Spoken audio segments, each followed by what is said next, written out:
Goeiedag julle, Jolandi hier van die Bybel in 1 jaar. Ons lees vandag saam uit Lukas 22 vanaf vers 54 tot 71.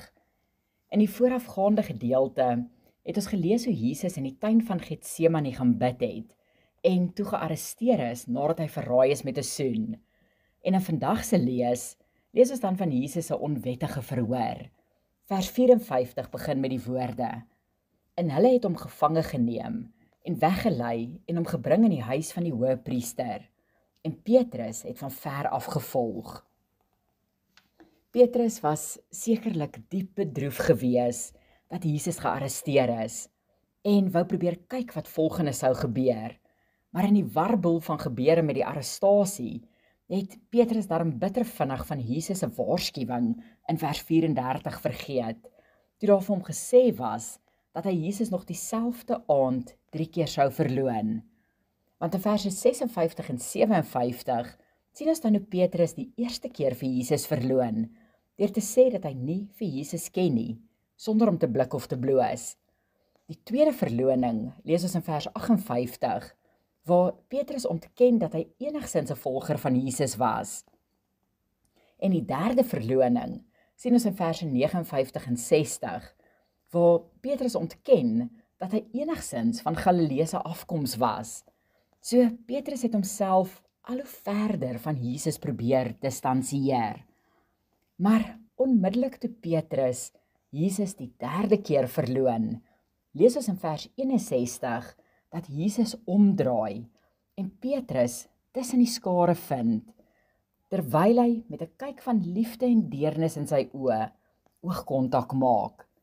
En daarmee onthou Petrus dan die woorde wat Jesus gespreek het, en hy het bitterlik geween. Maar alhoewel Petrus beslis spyt was dat hy Jesus gefaal het, was hy nie sonder hoop nie. Want in vers 32 het Jesus vir Petrus gesê dat hy vir hom bid dat sy geloof nie sou ophou nie. En hierdie gebeurtenis was maar net die begin van veel groter dinge wat nog vir Petrus voorgelê het. In vers 63 is ons dan terug by Jesus se verhoor en lees ons hoe hy bespot en geslaan was.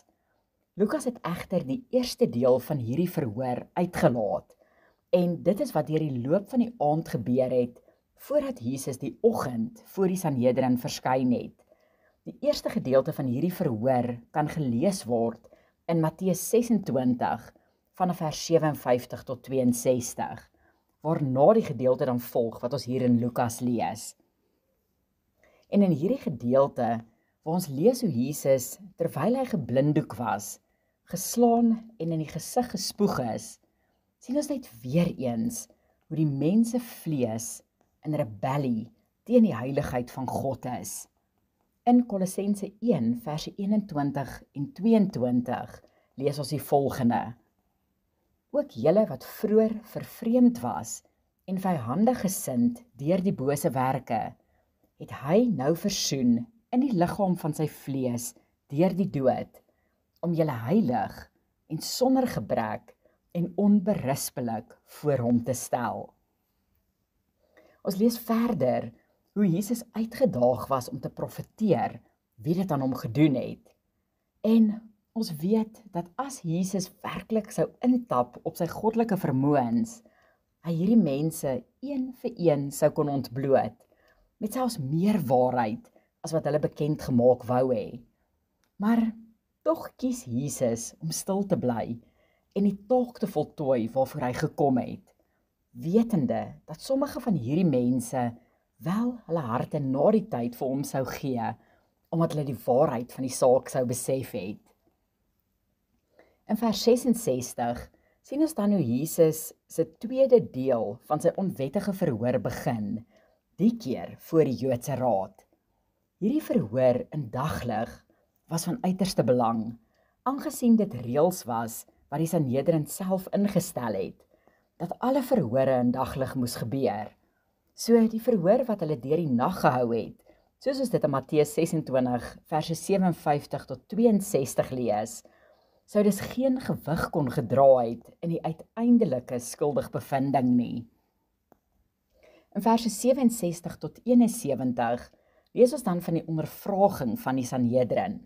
Die raad het egter eintlik maar net as formaliteit hierdie verhoor gehou, aangesien Jesus reeds skuldig was in hulle opinie.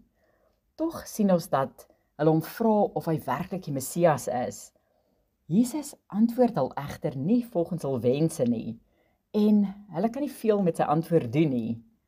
In vers 69 sien ons wel hoe Jesus hulle waarsku dat alhoewel oordeel vir die oomblik in hulle hande was, hulle moes onthou dat hy eendag oor hulle gaan moet oordeel.